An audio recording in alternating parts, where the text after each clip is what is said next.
Listening on Audible has completely transformed how I engage with ideas. Recently, I've been listening to Never Split the Difference, Negotiating as If Your Life Depended on It by Chris Voss, and it's changed the way I approach communication. There's more to imagine when you listen. New members can try Audible now for free for 30 days with your first audiobook included. Visit audible.com/purpose or text purpose to 500 500. That's audible.com/purpose or text purpose to 500 500. This Valentine's Day, celebrate every kind of love with Pandora. Whether it's romantic, platonic, familial, or a moment of self-love, Pandora's versatile designs let you express those connections in meaningful ways. Each piece tells a unique story, transforming a gift into a heartfelt message that honors the bonds that make life special. Pandora helps you celebrate the relationships that truly matter. Let your heart guide you to the perfect Valentine's Day surprise, filled with sparkle and symbols that capture your most cherished moments together. Make the feeling last, from first sight to forever, on Valentine's Day and every day. Be love. Shop Pandora jewelry today in-store or online at pandora.net. If you love iPhone, you'll love Apple Card. It comes with the privacy and security you expect from Apple. Plus, you earn up to 3% daily cash back on every purchase, which can automatically earn interest when you open a high-yield savings account through Apple Card. Apply for Apple Card in the Wallet app. Subject to credit approval, savings is available to Apple Card owners subject to eligibility. Apple Card and Savings by Goldman Sachs Bank USA, Salt Lake City branch. Member FDIC. Terms and more at applecard.com. Let's be honest, life is stressful. It's work, it's relationships, and the state of the world. But there's a way to bring that stress level down. Calm. It's the #1 app for mental wellness with tons of content to manage anxiety, promote concentration, and help you unwind. There's music, meditation, and more. Calm makes it easy to de-stress. You can literally do a 1-minute breathing exercise. Personally, I love the soundscapes. Nothing like a little rain on leaves to help soothe my nervous system. I've actually been working with Calm for a couple of years now, and I'd love for you to check out my series on reducing overwhelm. 8 short practices, quick relief. Right now, listeners of On Purpose get 40% off a subscription to Calm Premium at calm.com/J. That's CALM.com/JAY for 40% off. Calm your mind, change your life. I had somehow gotten to that point in life, in my 40s where I had thought, there are these amazing joy moments or these really sad low moments. No, you can hold joy and sadness side by side. One of the most influential voices in the philanthropy community. Melinda Gates. I thought I'd be married 50 plus years. For me, I couldn't go forward. There wasn't enough trust any longer. I had days where I thought, I don't know if I'll ever be happy again. That was the hardest thing I had ever been through in my life. Hey everyone, I've got some huge news to share with you. In the last 90 days, 79.4% of our audience came from viewers and listeners that are not subscribed to this channel. There's research that shows that if you want to create a habit, make it easy to access. By hitting the subscribe button, you're creating a habit of learning how to be happier, healthier, and more healed. This would also mean the absolute world to me and help us make better, bigger, brighter content for you and the world. Subscribe right now. The #1 health and wellness podcast. Jay Shetty. Jay Shetty. The one, the only Jay Shetty. Hey everyone, welcome back to On Purpose, the #1 mental health podcast in the world. Thanks to each and every one of you that come back every week to become happier, healthier, and more healed. You know that my greatest fascination is sitting down with individuals who've trodden paths that may seem really different from ours, but we can still relate to them. We can still connect to them. We can still see ourselves in their experiences and find advice, lessons, and insights that we can apply to our own. Today's conversation is going to do just that.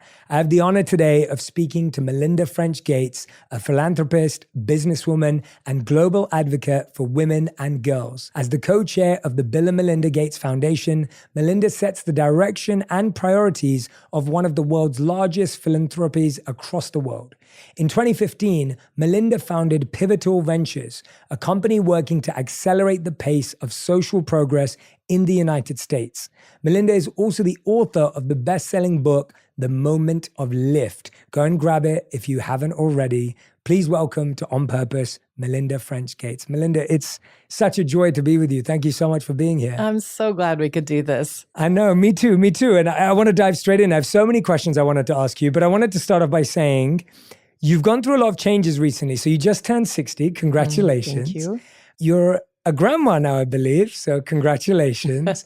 And I believe your last child just left home. And so now you're an empty nester too, which not as much congratulations, but you've been through so many changes in your life. And I wanted to start by asking you, what are your greatest takeaways on dealing with change? The thing that seems to be the greatest constant in all of our lives, but something none of us seem to be prepared for or comfortable with.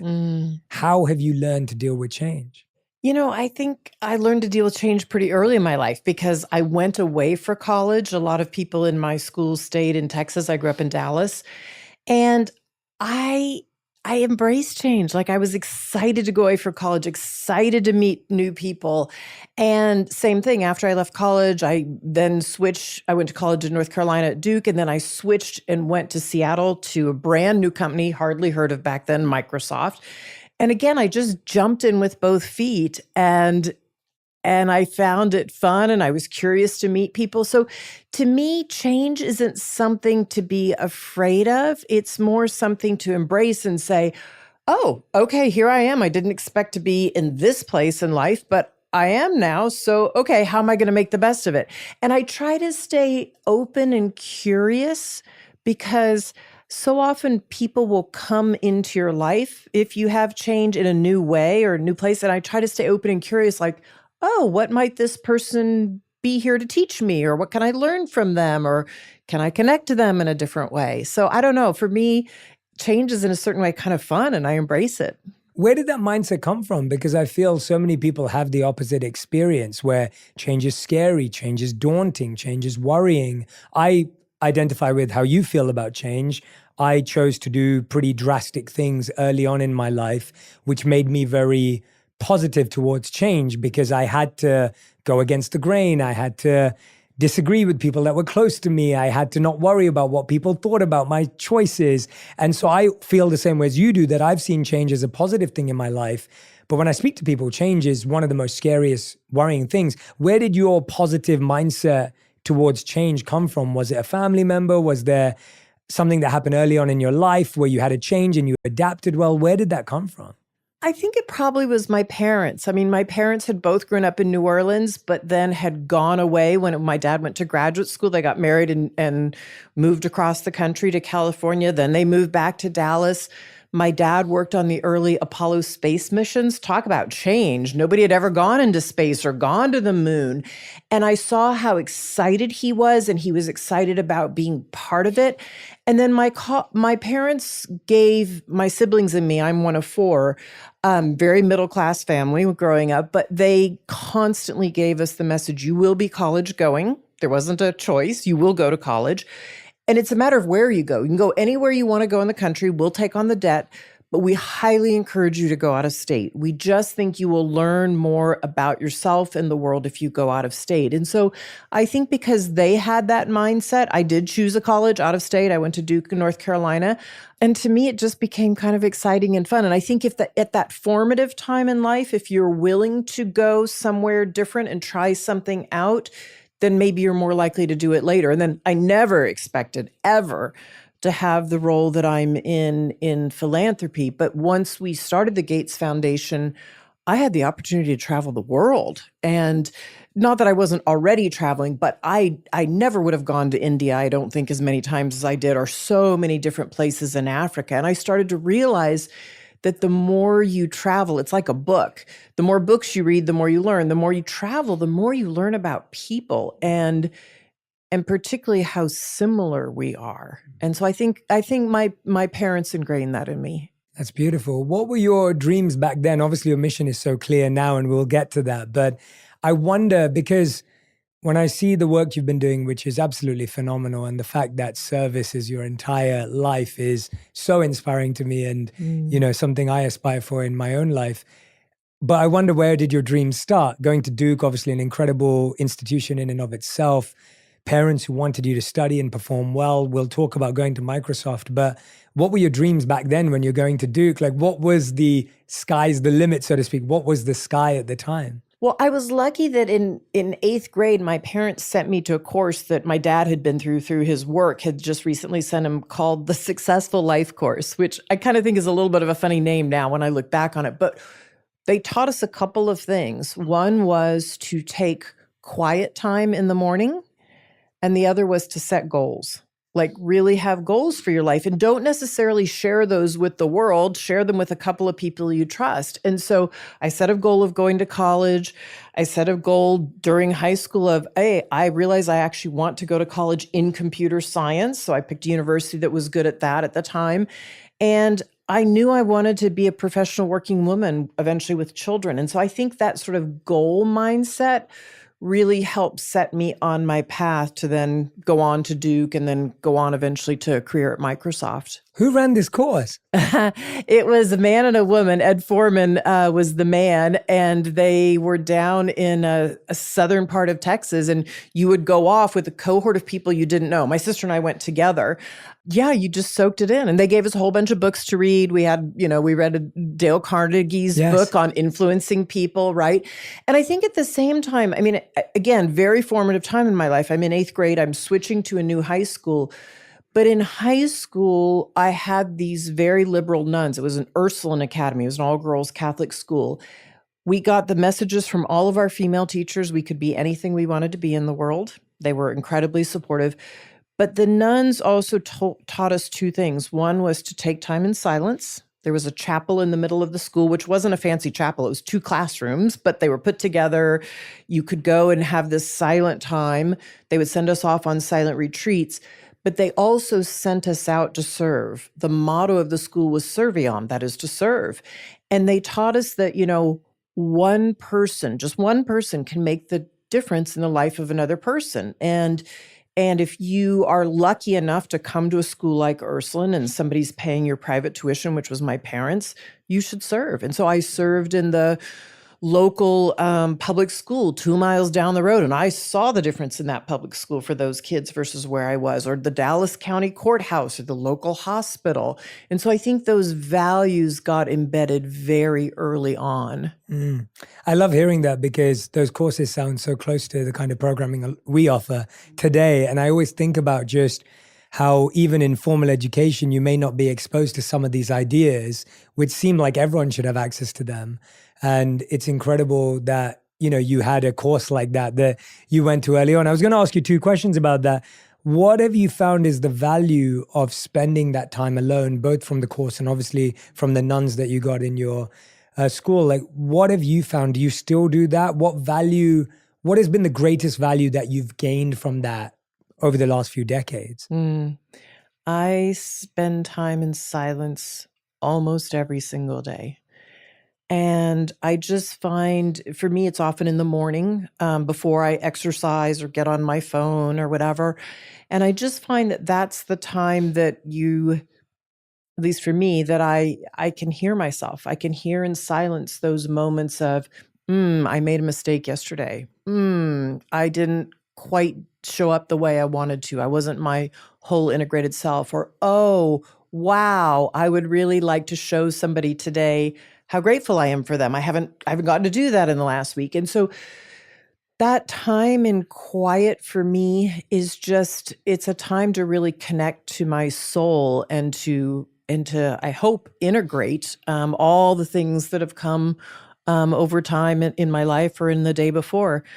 I also made sure when our kids were growing up that we went around the dinner table and we all said what we were thankful for before we ate our meal. And the only rule was you couldn't criticize what somebody else was thankful for. And ideally, you'd come up with your own. And even when we'd have tables of teenagers for dinner, everybody did it. And I was always just amazed what came out of their mouths. And it was just that little moment of gratitude, right? And I think so often if we can stop and be silent and quiet and hear ourselves, then the gratitude comes. And boy, does gratitude help you get through a lot of things in life, even hard things. For sure, for sure. And the second thing you mentioned there was setting your goals. But you shared something really interesting. You talked about how only with the people you trust.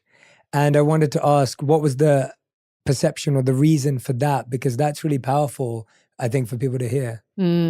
So this course that I went to, this Successful Life course, they said, only share your goals with, a few trusted people, because you're going to have a lot of critics. You're going to have a lot of people that say, no way, you want to go to that university? You can't make that. Or you want to be that in life? No, not a chance.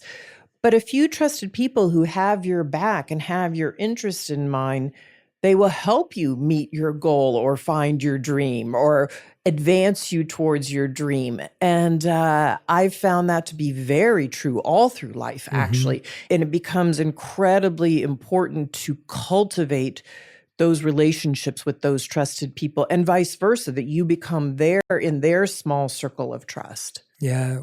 We make one of two mistakes. We either tell everyone everything or we tell one person everything. So we either want everyone to have all the answers to all of our questions. And you're so right that if we tell everyone our plans, everyone's going to have an opinion about your plan.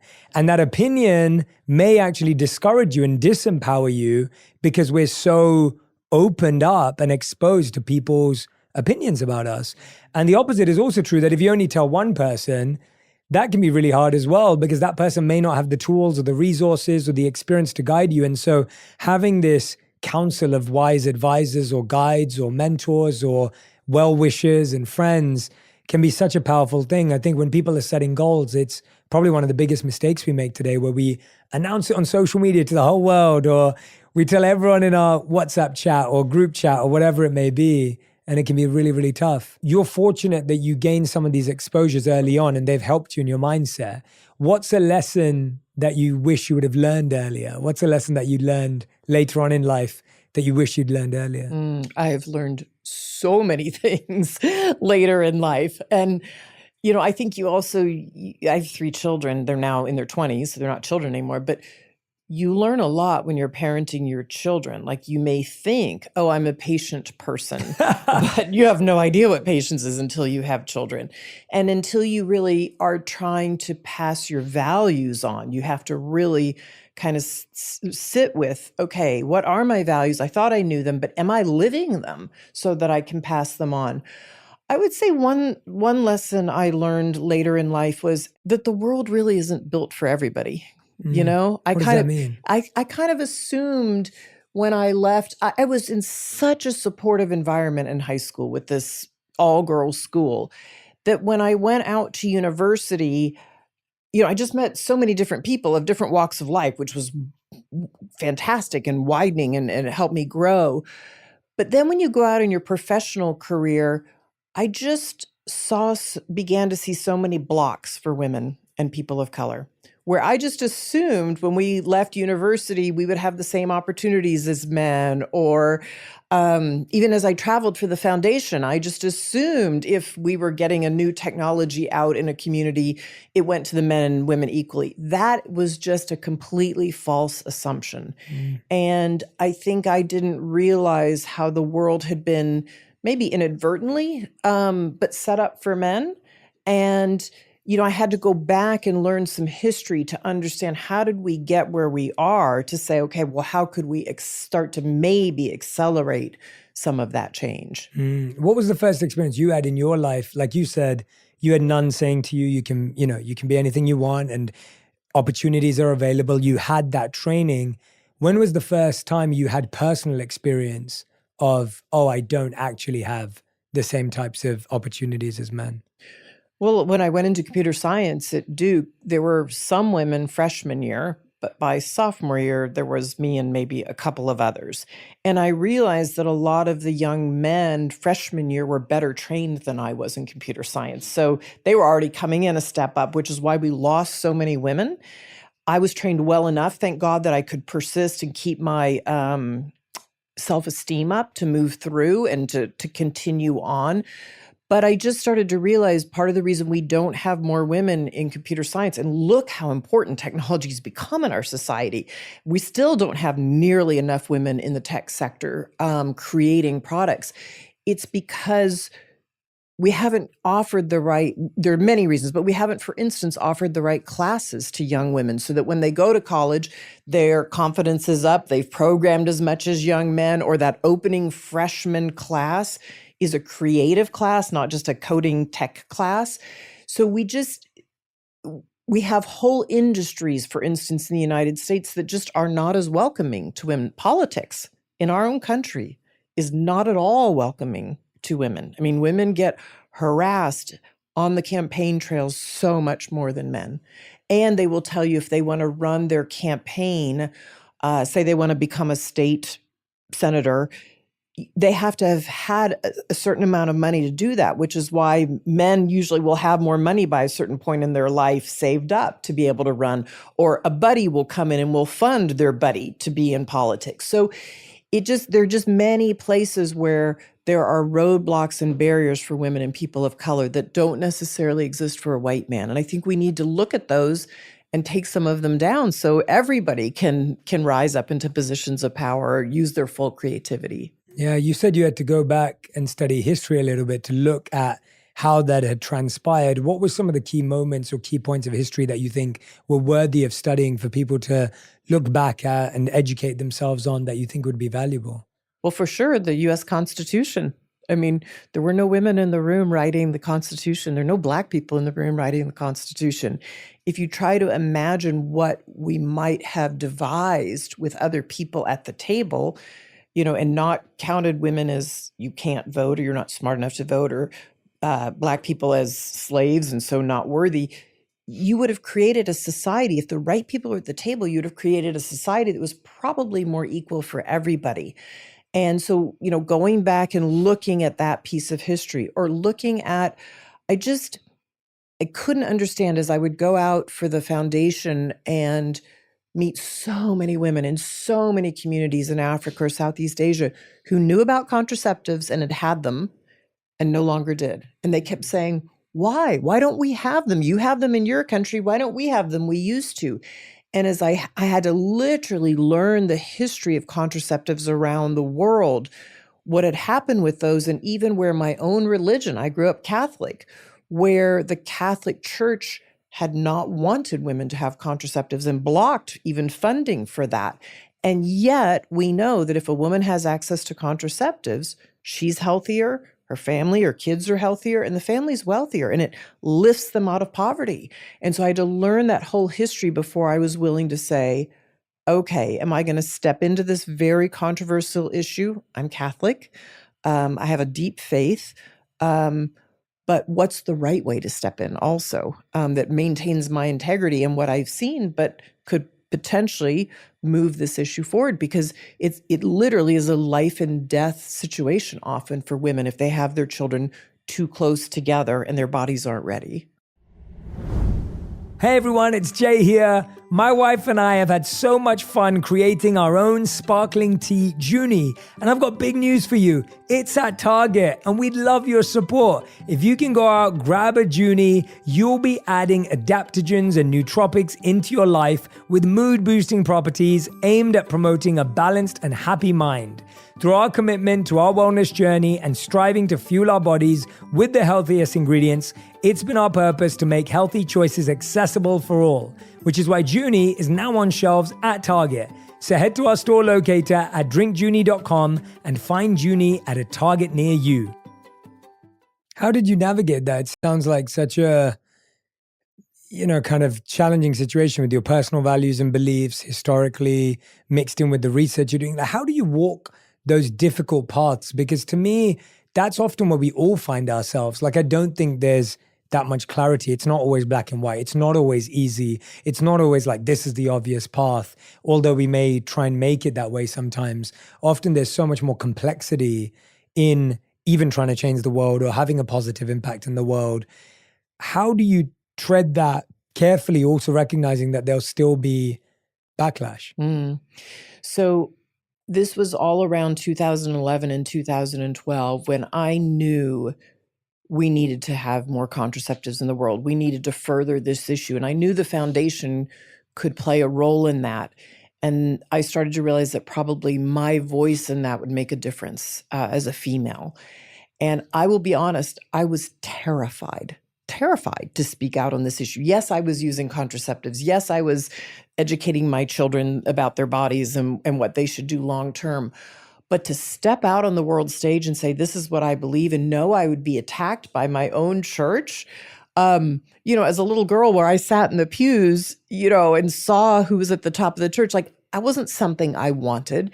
And so I had to do several things. One is I took a lot of time in quiet to think about, what do I believe? Why would I do this? What are the ramifications for me, my children, my parents, my family? What are the ramifications for the foundation? Who can I have support me that will help me learn and maybe do this in the right way? I also went back and questioned my faith a lot. I started listening to a very liberal Catholic priest, Richard Rohr, in his writings. That was incredibly helpful to me to realize you could push against some of those man-made rules. And I listened to a lot and read a lot of Brene Brown's work. Daring Greatly was hugely helpful to me because I literally felt like I'm going to step off a precipice and talk about this issue. And I did eventually get attacked by the Catholic Church and attacked from both the left and the right, but it was okay. And the reason it was okay was, one, I had already talked to my kids about it, talked to my parents, the people I cared about the most, but also I knew what I had seen in the developing world. I knew what women were asking me, and I knew this tool made a difference in their life. And so how could I have this platform and be in this position and them be willing to share their lives and their stories with me and me not use my voice? That didn't make any sense. So I really wrestled with all of that for probably 10, 12 months before I then was willing to come out. And again, I had a small group of female friends around that I said, I'm going to do this and it's going to be scary, but I could sort of talk it through and work it through, right? Yeah. And then when you take that one courageous step and then it does start to snowball and it goes better than you think in some ways, worse in some ways than you thought, but okay, then you're not at least for me, I wasn't afraid then for other courageous steps I needed to take in my life later on. Yeah, I think there's so much wisdom there. The idea that, first of all, knowing who you are and what matters to you at a very core level. I think a lot of us sometimes do things because we think they look good or they might work out or someone will, but knowing that I feel this is important and it matters to me.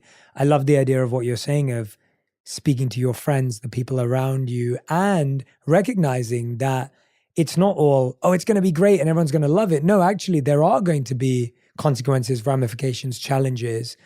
And then the idea that it took you 10 to 12 months, I love hearing that, because I think we often think that our best decisions or big decisions are instant and we know it and you kind of flow in the moment. But often we have to sit with these things and see how they sit with us in silence across a period of time. Definitely. And so I love hearing all of that. I think that's really valuable. You've talked about, tell me about your experiences with imposter syndrome, because I can imagine even when you're trying to make these changes, and maybe even earlier on in life, maybe what was your earliest experience of imposter syndrome? Oh gosh, probably at the foundation, probably the first 10 years of the foundation's life.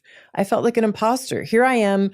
I'm a computer scientist. I knew that background. I had gone to business school, so I knew economics.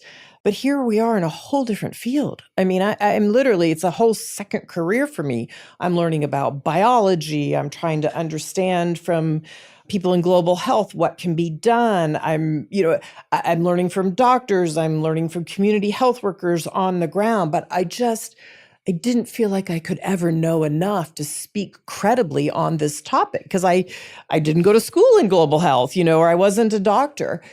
But it took some time. And again, someone actually inside the foundation who was working for me at the time came to me and wanted me to speak out on something. And I said, no, I don't feel like I know enough. And this woman said to me, she said, are you kidding?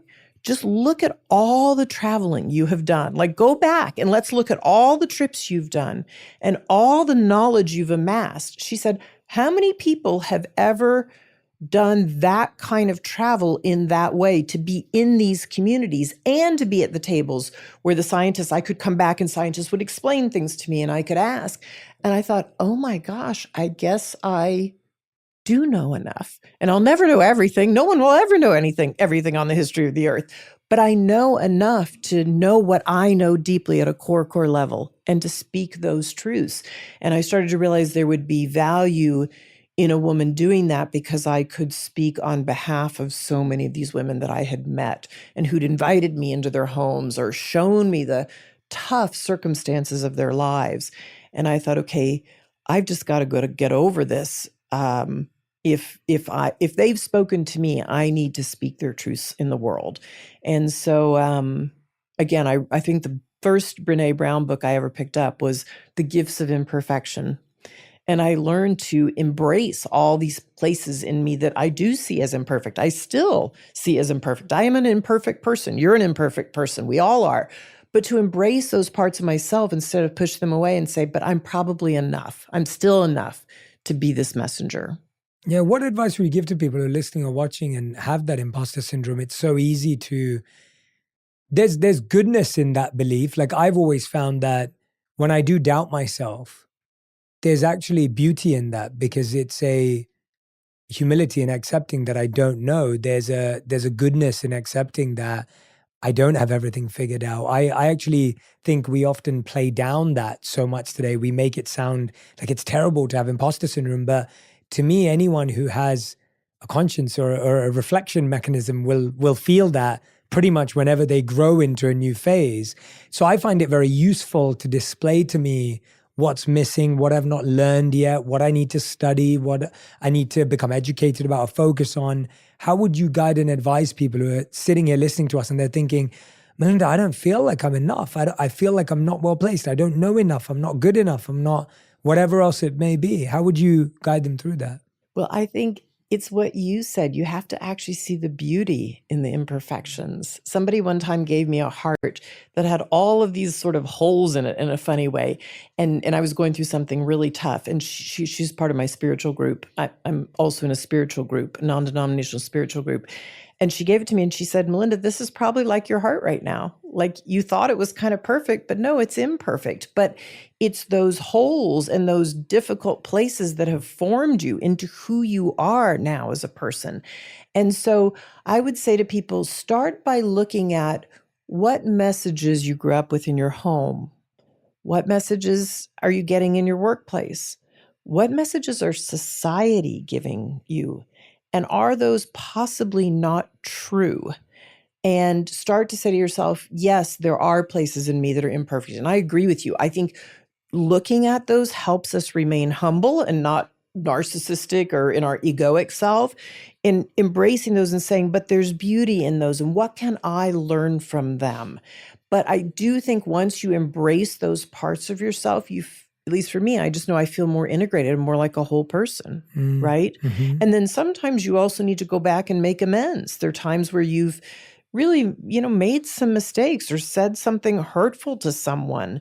And once you embrace those pieces, going back and making amends also, I think, again, helps you feel better about your core self, because then you are living even more in the truth and the beauty of who you hopefully want to be.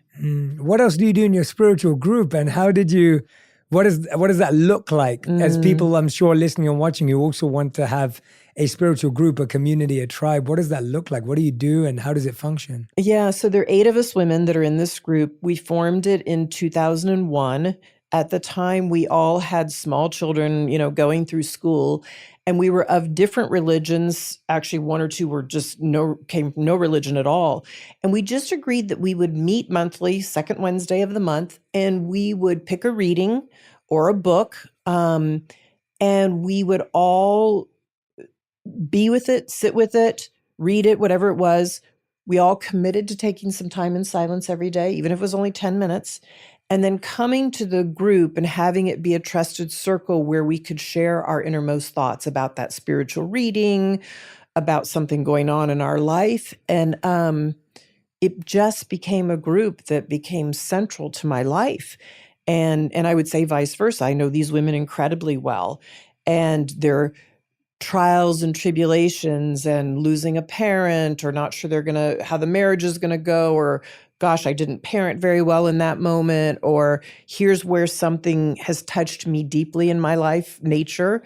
And then we go on a silent retreat at least once a year. And we're in silence usually for 2 or 3 days. Sometimes we'll have a leader come and guide us through that. Other times we've done it enough now that we kind of go on our own. But it's just a place of deep, close community where I would say we can touch one another's souls and touch our own souls. Wow. And you've been doing that since 2001. Uh-huh. Wow. That's so over incredible. 20 years. Yeah. That's unbelievable. Yeah. I'll be honest, managing money has always been something I've had to stay mindful about. It feels like everywhere you turn, someone's trying to make you spend. That's where Acorns comes in. Acorns is a financial wellness app that makes it easy to start saving and investing for your future. You don't need to be an expert. Acorns will recommend a diversified portfolio that matches you and your money goals. You don't need to be rich. Acorns lets you get started with the spare money you've got right now, even if all you've got is spare change. Sign up now and join the over 13 million all-time customers who have already saved and invested over $22 billion with Acorns. Plus, Acorns will boost your new account with a $20 bonus investment. Offer available at acorns.com/purpose. That's acorns.com/PURPOSE to get your $20 bonus investment today. Paid non-client endorsement. Compensation provides incentive to positively promote Acorns. Tier 6 compensation provided. Investment involves risk. Acorns Advisors LLC, an SEC registered investment advisor. View important disclosures at acorns.com/purpose. If you love iPhone, you'll love Apple Card. It comes with the privacy and security you expect from Apple. Plus, you earn up to 3% daily cash back on every purchase, which can automatically earn interest when you open a high-yield savings account through Apple Card. Apply for Apple Card in the Wallet app. Subject to credit approval, savings is available to Apple Card owners subject to eligibility. Apple Card and Savings by Goldman Sachs Bank USA, Salt Lake City branch. Member FDIC. Terms and more at applecard.com. I'm Cheryl Swoops, WNBA champ, 3-time Olympian, and Basketball Hall of Famer. I'm a mom, and I'm a woman. I'm Tarika Foster Brasby, journalist, sports reporter, basketball analyst, a wife, and I'm also a woman. And on our new podcast, we're talking about the real obstacles women face day to day. See, athlete or not, we all know it takes a lot as women to be at the top of our game. We want to share those stories about balancing work and relationships, motherhood, career shifts. You know, just all the shit we go through. Because no matter who you are, there are levels to what we experience as women. And T and I, well, we have no problem going there. Listen to Levels to This with Cheryl Swoops and Tarika Foster Brasby, an iHeart Women's Sports production in partnership with Deep Blue Sports and Entertainment. You can find us on the iHeartRadio app, Apple Podcasts, or wherever you get your podcasts. What is with a community like that? How do you select who gets to be a part of it? Because I guess life was very different 23 years ago. Everyone goes through so many different evolutions of life and phases.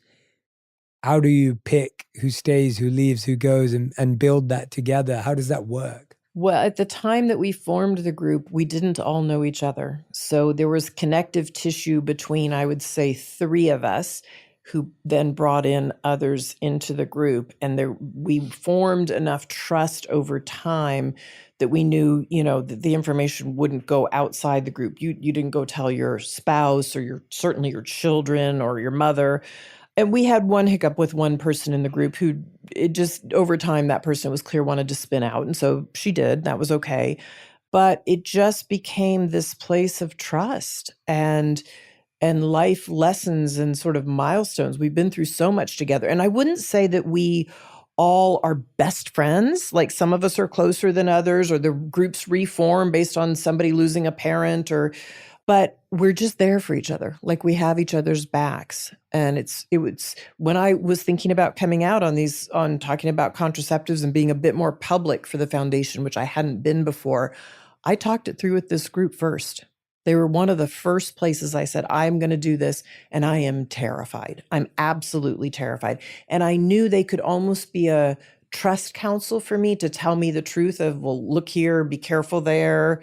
Know you're going to be okay. And it's almost like we kind of grew up together. That's beautiful. And these are all peers. They're just, at the time, they're just people you're meeting, because I think often we feel like we have to be surrounded by like everyone who's 10 years ahead of us, 15 years ahead of us, and everyone has to be a mentor, but we underestimate just how much our peers and the people that are going through life at the same time, at the same pace, are so powerful in our lives. And we underestimate the people that are almost around us. We do sometimes. And, you know, many of the women in this group are maybe 5 or 6 years older than I am. But you also don't know, like one of them that's very close to me in age, her husband was one of my best friends, and we lost him at age 37. I mean, who expects that, you know, and you're in your 30s and she loses her husband, I lose one of my best friends. So these moments also, I think, form you and, you know, help shape who you become. So yeah, it doesn't always have to be somebody older. And in fact, because my youngest daughter, I had the youngest of all the children in the group. My last one was the youngest. I ended up also, though, not in my spiritual group, but with other friends then who were younger than me. And that was lovely too. There's a lot of wisdom there. And, you know, I have 3 other siblings. I am extraordinarily close to my brother who's 10 years younger than me. There's so much wisdom there. So I think it has much more to do with, is the person on a growth path, right? And then can we mutually learn from one another? Absolutely. You've talked about having an addiction to perfection, you know, and I think that's something that a lot of us deal with. What's your relationship with perfectionism now? Well, it was awful. Let's go. How bad was it? Tell it us. was terrible. Walk us through. What would it look like? You know, dressing right, saying the right thing in you know, at even like a dinner party or a cocktail party or something like this. What if I messed up and said the wrong thing on a podcast? Oh my gosh, you know? And so it was horrible. It was absolutely horrible. It was zapping my energy. And it was driving the people around me, I finally realized, crazy too. Like somebody, you know, who would help prepare me for something at the foundation if I was going on a trip. You know, I was grabbing all these facts and figures, and it just was so unnecessary. And so when I finally really looked at it, and again, read this book on gifts of imperfection and started to write down all the places it was coming up in my life, or start to notice it, like, oh my gosh, before I leave my closet, it's taking me 10 extra minutes. How silly is that? Like I could have 10 minutes to go be in silence or be with my kids and so as soon as I started to identify all the places, I could break them down. And it doesn't mean it doesn't still come up. I was going to a very small dinner party last week with a couple that I really respected but didn't know well. And I was going with 2 other girlfriends.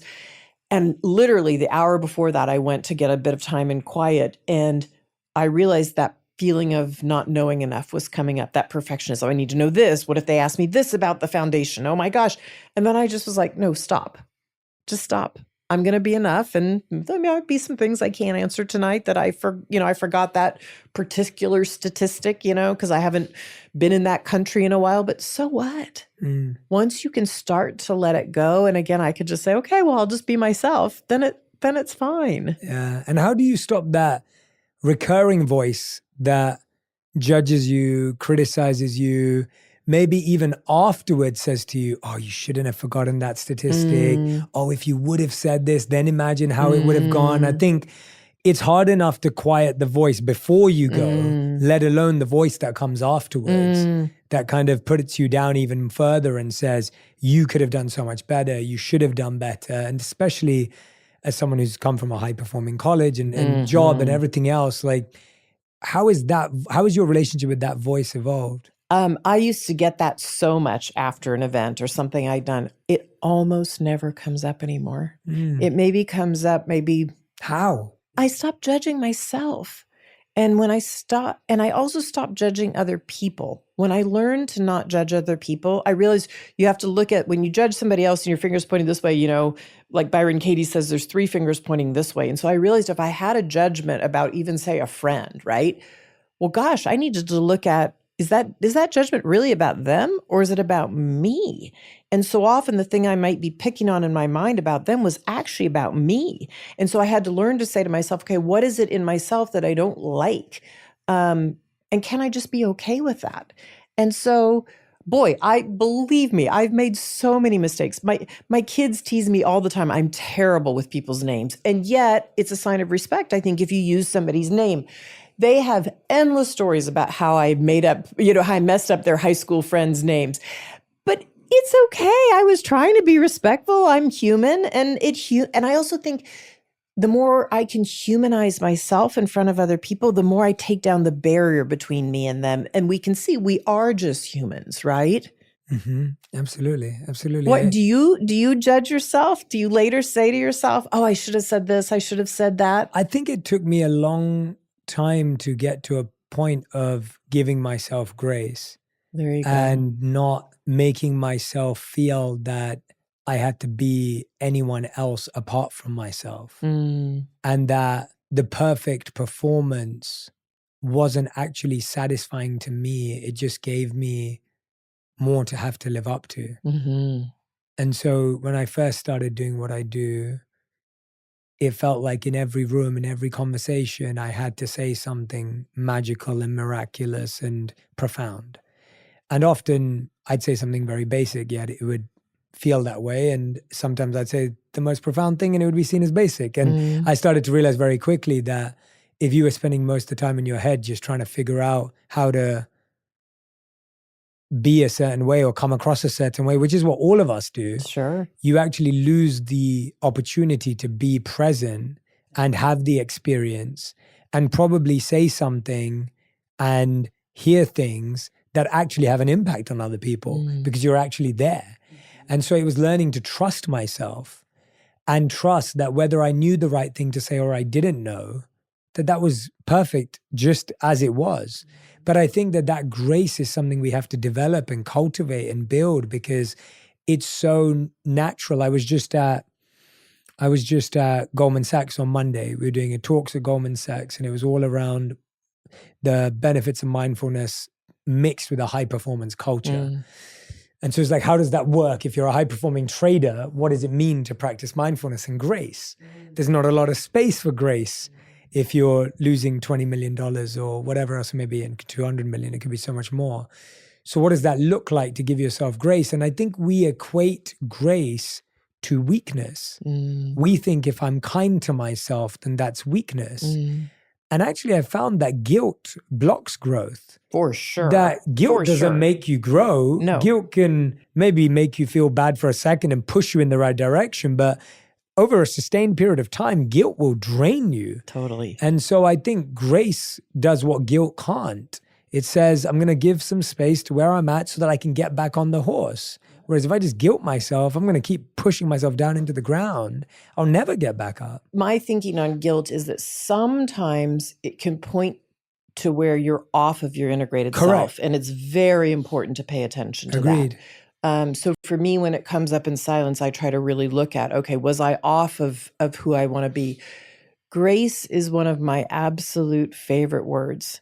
And it's something that in difficult situations, I actually pray for. Like I will pray for just bring some grace to this moment, whatever that means.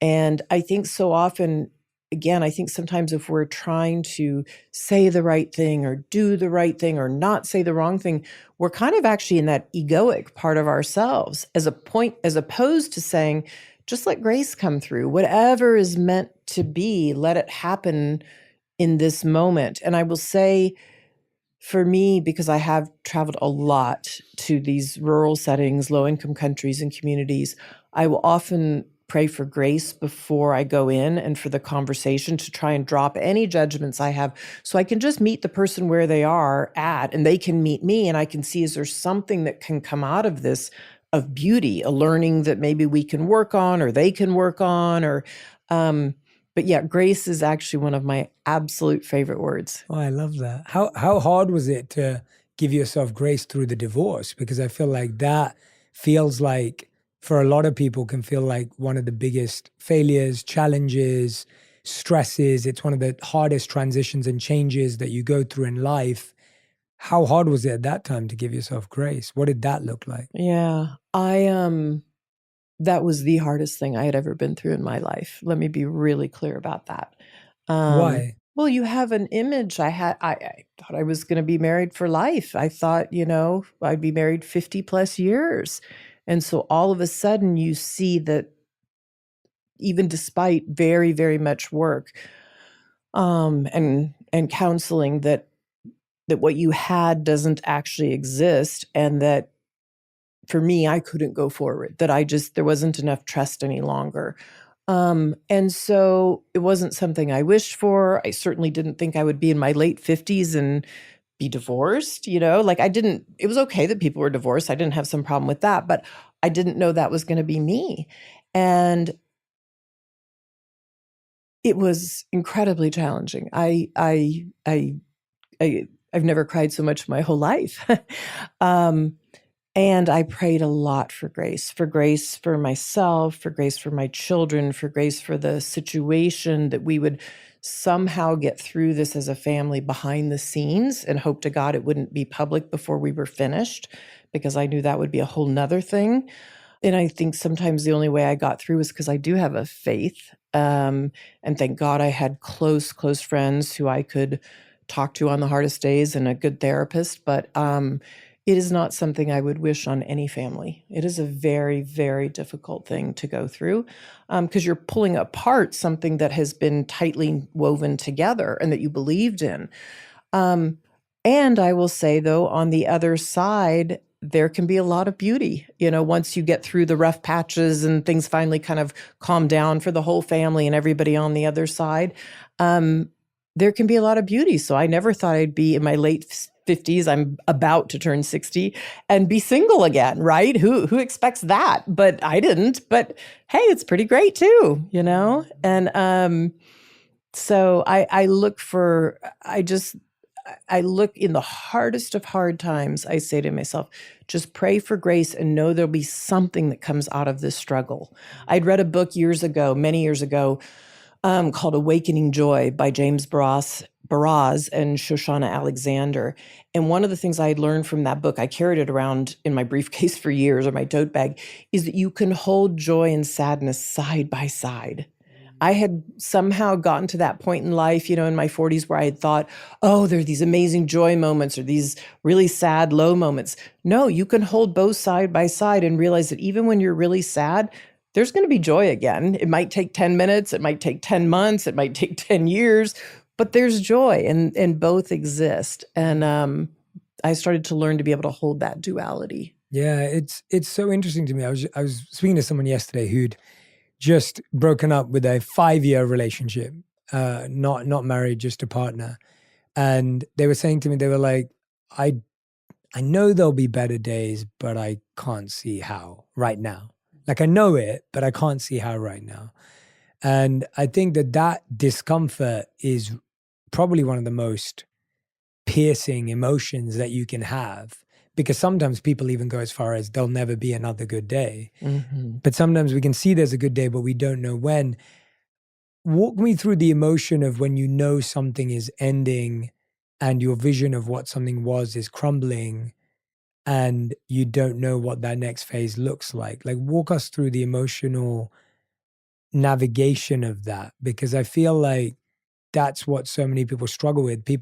It's one thing being like, okay, this is ending now, but there's so much, when that penny drops, almost like when that emotion drops from your head to your heart of like, okay, I know this is not working out anymore, but then it kind of goes here and you go, oh, that's really uncomfortable. And then you actually have to follow through with it. Walk us through navigating that. What does that take? Hey, y'all. Nimini here. I'm the host of a brand new history podcast for kids and families called Historical Records. Executive produced by Questlove, The Story Pirates, and John Glickman, Historical Records brings history to life through hip-hop. Smash, slam, another one gone. Bash, bam, another one gone. The crack of the bat and another one gone. The tip of the cap, cause another one gone. Each episode is about a different inspiring figure from history. Like this one about Claudette Colvin, a 15-year-old girl in Alabama who refused to give up her seat on the city bus 9 whole months before Rosa Parks did the same thing. Check it. And if you get with me, did you know, I wouldn't give up my seat. 9 months before Rosa, it was Claudette Coleman. Get the kids in your life excited about history by tuning in to Historical Records. Because in order to make history, you have to make some noise. Listen to Historical Records on the iHeartRadio app, Apple Podcasts, or wherever you get your podcasts. Hey friends, I'm Jessica Capshaw. And this is Camilla Luddington. And we have a new podcast, Call It What It Is. You may know us from Graceland Memorial, but did you know that we are actually besties in real life? And as all besties do, we navigate the highs and lows of life together. And what does that look like? 1,000 pep talks, 1,000,000 I've got yous, some very urgent I'm coming overs. Because, I don't know, let's face it, life can get even crazier than a season finale of Grey's Anatomy. And now here we are, opening up the friendship circle to you. Someone's cheating? We've got you on that. In-laws are in line? Let's get into it. Toxic friendship? Air it out. We're on your side to help you with your concerns. Talk about ours, and every once in a while, bring on an awesome guest to get their take on the things that you bring us. While we may be unlicensed to advise, we're going to do it anyway. Listen to Call It What It Is on the iHeartRadio app, Apple Podcasts, or wherever you get your podcasts. How many steps does it take to cure blood cancer? We won't know until it happens, but when you register for the Leukemia and Lymphoma Society's Big Climb, you can help get us closer. It's your time to join communities nationwide, to climb iconic buildings and arenas all over the country, to give patients, survivors, and families the support they need at every step of a diagnosis. Go to LLS.org and sign up now. You can also join our nationwide virtual climb from anywhere and show up for blood cancer patients. Go to LLS.org. That's LLS.org. I have had to learn the last 10 years, I would say, to really deeply feel my emotions in my body. Like that emotion you just described from here to it's not working to drops, as you said, into your heart and I got to make a change. It literally felt like a stab in the heart. Like I could feel it here. Like, and so I just knew it was something. It was such an enormous, consequential decision that I needed to take time with it, and I needed to be kind to myself. I wanted to minimize, if I could, the pain to those around me. But it's gut wrenching. That's probably the best. It feels like a stab in the heart, at least to me, a stab in the heart and gut wrenching, because it's not what you want to do. But that's when I think your friends come in, and they are the lights and the moments of grace, and they can hold out for you and remind you the hope on the other side. You're going to be okay. I knew I was going to be okay, but I'm sure there's going to be something beautiful on the other side, even though none of us know what that is. What's something you know now that you wish you knew then? You will find happiness again. You know, you can feel like I had days where I thought, I don't know if I'll ever be happy again. I don't know. You will absolutely find happiness, and you'll find happiness in sometimes really unexpected ways or unexpected places, right?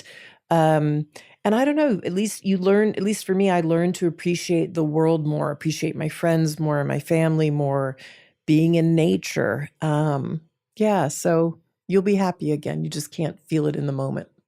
Thank you. Yeah, no, I really hope that everyone who's listening and watching that resonates with them, of being able to find that grace, being able to navigate those challenging emotions, feeling it in their body. Because, yeah, it's just when you hear someone say it, when they're actually going through it, it's one of those things where even your closest friends don't even know the right things to say, and sometimes there isn't the right thing to say. I mean, it's also like when someone passes away, right? Sometimes you just need somebody to walk with you, or somebody to just cry with you, you know? And there are no words. But I always know too, when my friends step in those moments, I will step in for them or for somebody else, right? Later on. And so again, I learned through the process that you actually have to accept help, right? I wasn't so great at that. I was good at helping other people, but not so good at accepting it myself. And I had to learn to accept that help, because it isn't something I could go through alone. You know, I think sometimes we make the mistake in the world of thinking, I'll soldier on. I can do this alone. No, I mean, we can only really do things in community. And it takes community to feel held and secure and safe enough to move forward in whatever it is we're doing, our professional pursuit, our love life, our parenting of our children, if we're going to do it well. It takes community. Yeah. What was the most recent thing you asked help for? I was struggling with something about a week ago. And so it's personal though. And so I asked a friend to go for a walk. I just said, could we walk and talk? Like I have something I really need to work through here. And so I'll pick up a phone, call a friend, say, can we go for a walk? Or I'll text somebody, right? And, we have ways of telling each other, can you drop everything versus, okay, this can wait till tomorrow, but for sure, I do it all the time. And I hope I'm there and have the backs of my friends as well. So wonderful. I wanted to dive into some of the issues that you're focusing right now through the work that you think are the biggest issues facing the world from your perspective. If you could narrow it down to three things that you're like, these are the three things we're trying to solve right now, which would have scaled impact, what would they be? And what are they? I'd say it's really one thing, and it's making sure that women and people of color can walk into their full power everywhere in the world. And we need to get women and people of color to all places in society, whether that's in politics, because they make different policies, state houses, Congress, parliaments. We need to make sure they're empowered financially. We do not invest in women-led businesses or people of color businesses the way we do in male businesses, white men's businesses. That's just the truth in the VC community. And then culturally, we need to have more of those stories come forward. I feel like if we don't advance the world on behalf of everybody else, we're going to just keep falling backwards. We're going to keep falling backwards into these potholes that we have.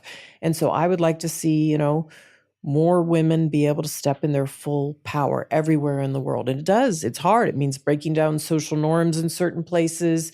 It means investing in women-led businesses. It means thinking about things differently in the workplace. But I think the world would be so much better off if the people making our policies looked like the rest of society, all of society. So in the US, that means, having more Latinas who are there, more people of color who are making policy, more women making policy.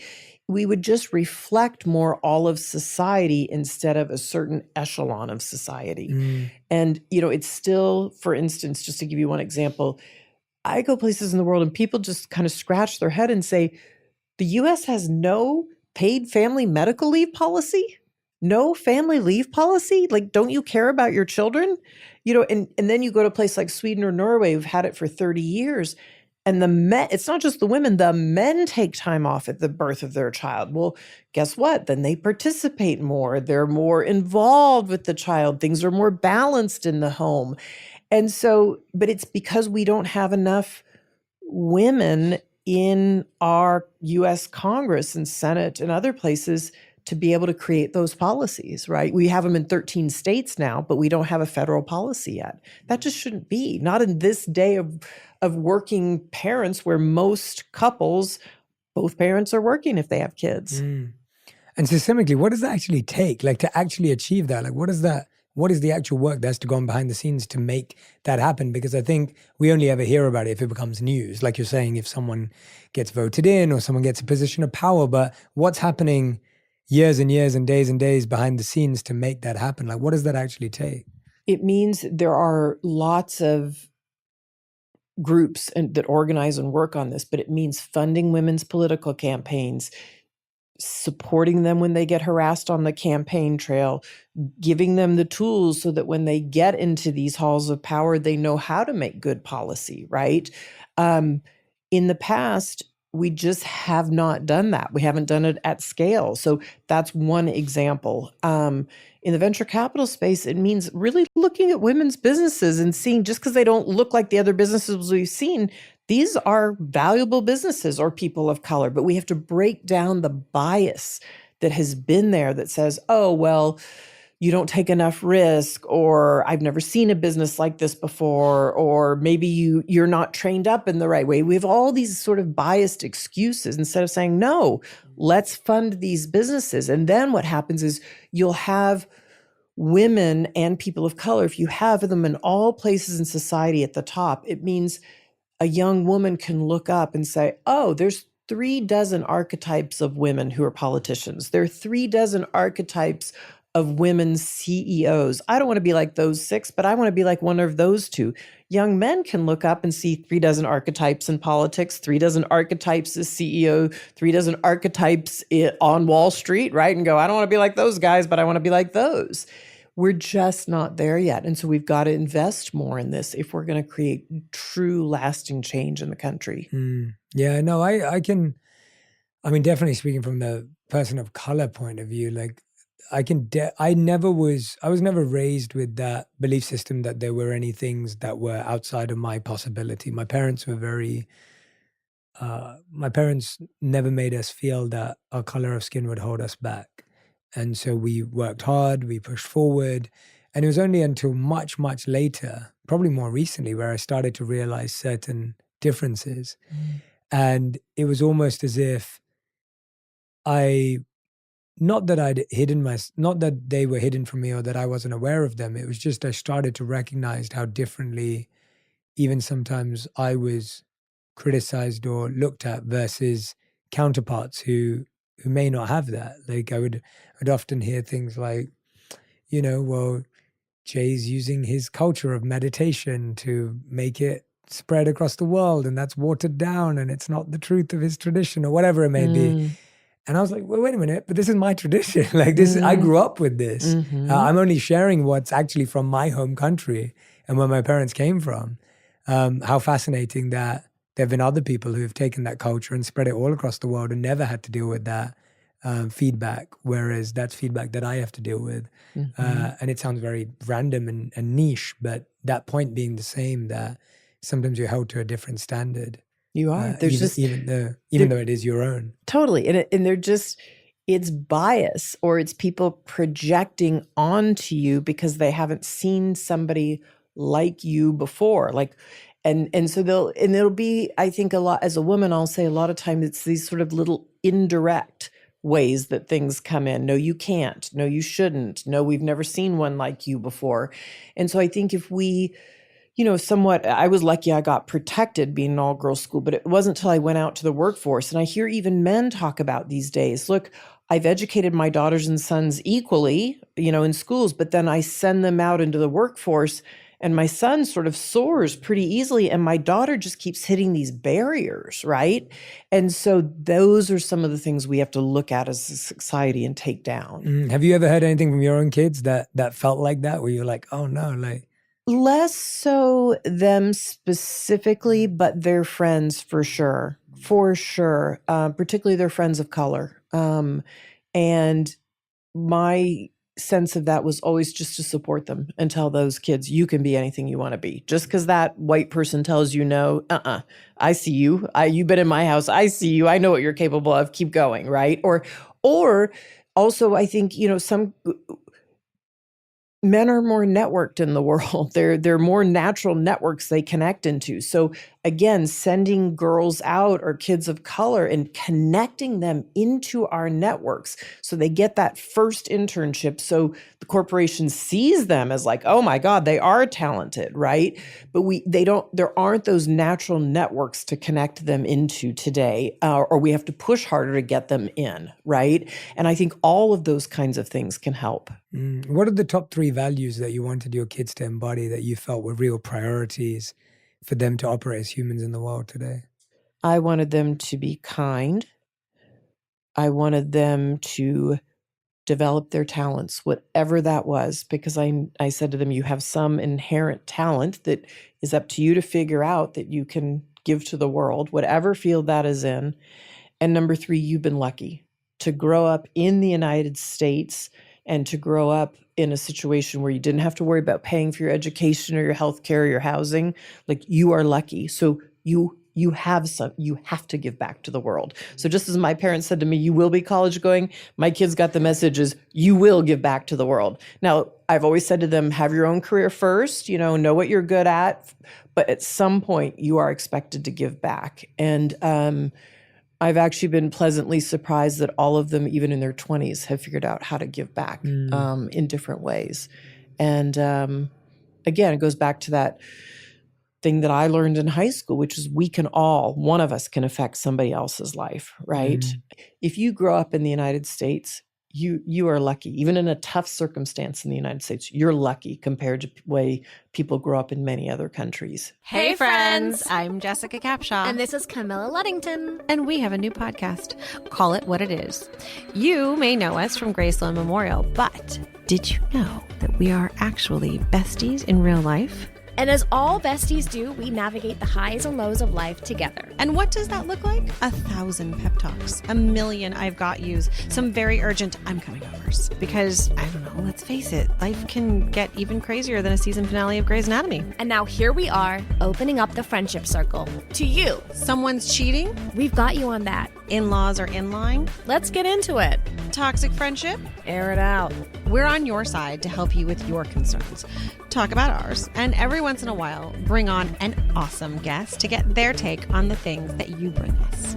While we may be unlicensed to advise, we're going to do it anyway. Listen to Call It What It Is on the iHeartRadio app, Apple Podcasts, or wherever you get your podcasts.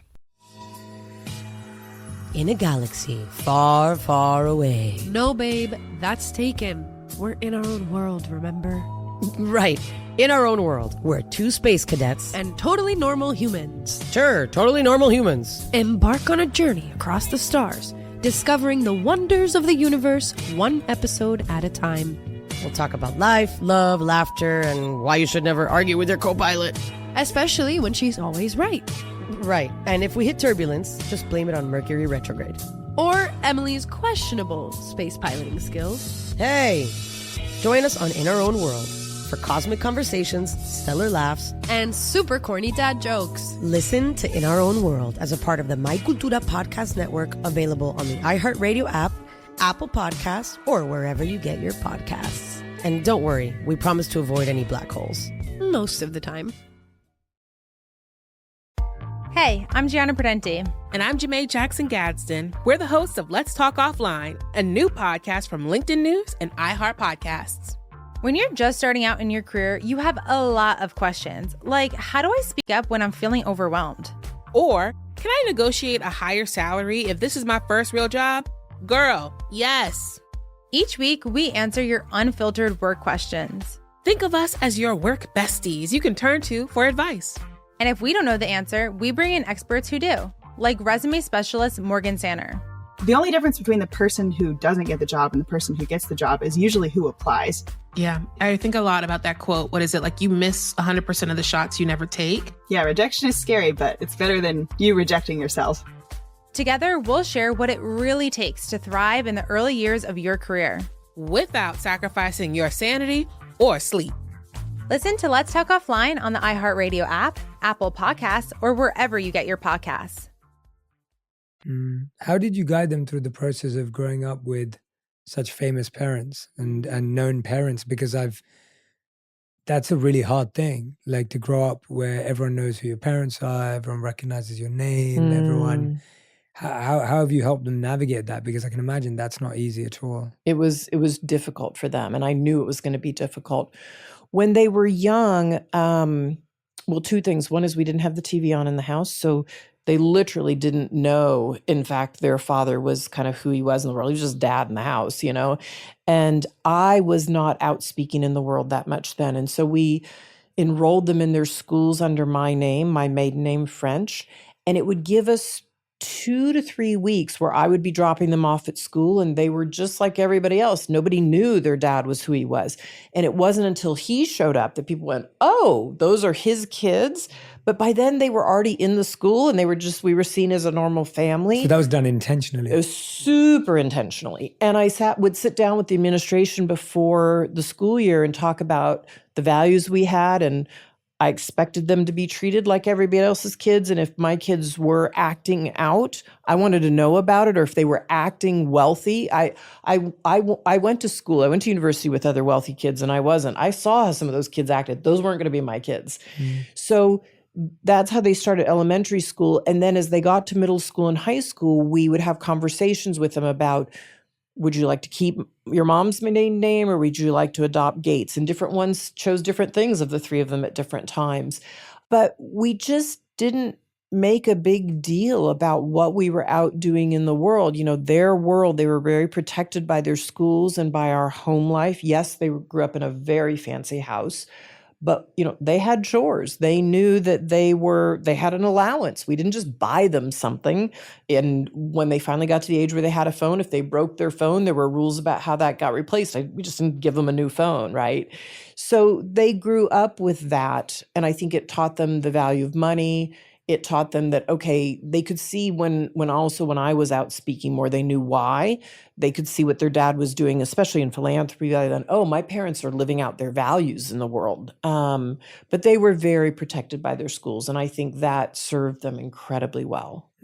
How old were they when they got their first phone? So my oldest daughter, the conversation was about a flip phone. And that was in 5th grade. And she finally got it in 6th. Okay.